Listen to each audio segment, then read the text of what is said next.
बडाईखोर अस्वल. एक कोल्हा होता आणि एक अस्वल होते. दोघांची दाट मैत्री जमली होती. एके दिवशी हे दोघे मित्र संध्याकाळचे फिरायला निघाले. रस्त्याने जाता जाता दोघांच्या गप्पा चालल्या होत्या.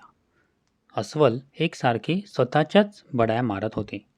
शेवटी कोल्ह्याने विचार केला, ह्या अस्वलाच्या बडाईखोरपणाला सीमाच नाही. संधी साधून त्याच्या बडाईखोरपणाचा बुडबुडा फोडलाच पाहिजे. स्वतःचीच बडाई मारताना अस्वल म्हणाले, प्राणीमात्रांना सर्वात श्रेष्ठ माणूस आहे. आपण त्याला मान दिला पाहिजे.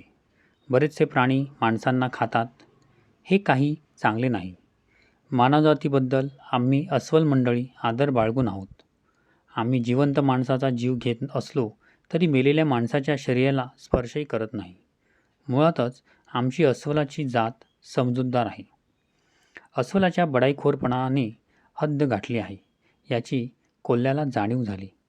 पण कोल्हा मोठा चतुर प्राणी, तो कधी रागवत नाही.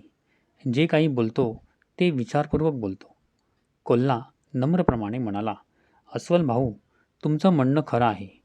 माणूस जातीबद्दल तुम्हाला आदरभाव आहे, ही चांगली गोष्ट आहे. पण तुम्ही कधी जिवंत माणसाला जिवंत राहू देत नाही, खरं ना? तुम्ही चांगुलपणा दाखवता तो मेलेल्या माणसांबद्दल. मेलेल्या माणसाला तुम्ही मारत नाही. ते काही माणूस या जातीच्या प्रेमानं नव्हे. जिवंत माणसांना तुम्ही मारायचं बंद केलं तर माणूस समानतेबद्दल तुम्हाला विशेष काही वाटत असं होईल. हे ऐकल्यावर अस्वलाने बडाईखोरपणाने बोलण्याचे बंद केले.